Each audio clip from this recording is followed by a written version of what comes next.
अस्सलामुअलैकुम welcome to YouTube channel पे yes नाव देसी जायका विद इंशा वीडियो स्टार्ट करने ब्रोट अगर तुम सान चैनल पे नई छो चैनल कर सब्सक्राइब तो वीडियो एंडस तम बराबर आज बना बह वेज दम बिरयानी यमिच रेसिपी बह तुह से शेयर कर तो करो अजिच रेसिपी स्टार्ट।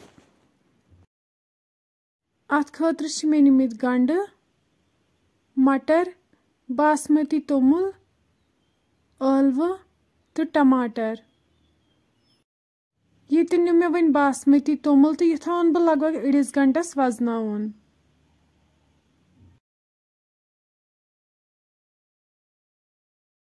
गैसस पे थो मे प्रेशर कुकर अत मज त्रो मे 2 कप तेल गर्म गसित त्रा बह वन अत मज ٲलवٕ तो करहोक फ्राई।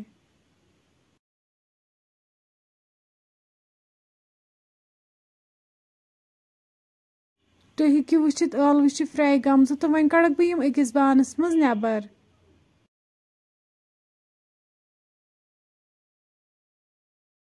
ٲलवٕ नेबर कड़ित त्रा बह वन अत मज तेज पत्ता सब्ज ٲल बड़ ٲल दालचीन रोंग तो मर्च बी त्रा बह जीर चमचे अख तो यम करहोक हल्के फ्राई।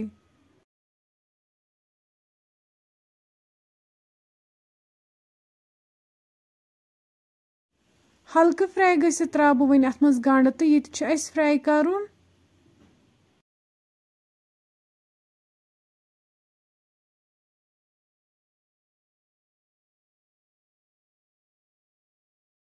गंड फ्राई गसित त्रा बह वन अत मज टमाटर नून चमचे 2 लेदर चमचे 1 मरचांगन चमचे 2 बादियान पाउडर चमचे 1 तो गरम मसाला चमचे 1 वन रलावोक सारी मसाल असल पट।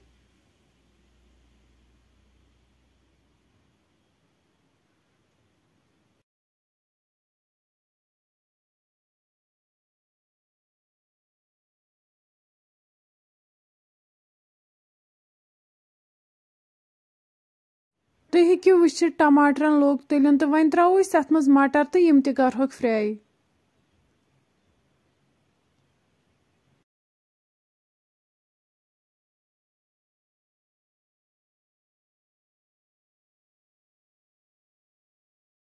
मटर फ्राई गसित त्रावक बह वन अत मज ٲलवٕ यम मे फ्राई करित थमस बी त्रा बह अत मज तोमुल तो युस मे वजनत थोमुत।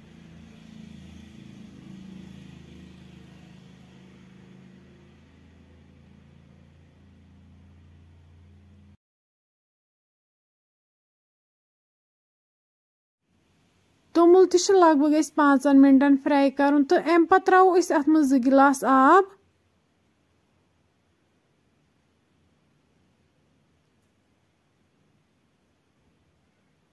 बी त्रो गेव चमचे 1 तो दानवल तो वन असल पे रलावन अम पत थो लेड बंद कर तो दिमो 2 विसल।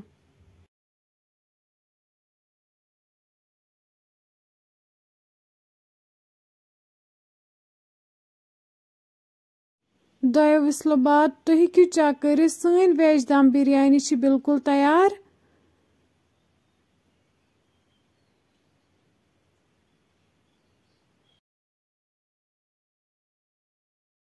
फ्रेंड्स अगर तुम सन रेसिपी पसंद आमु चैनल कर सब्सक्राइब तो बे दीजो पनुन फीडबैक। अल्लाह हाफिज।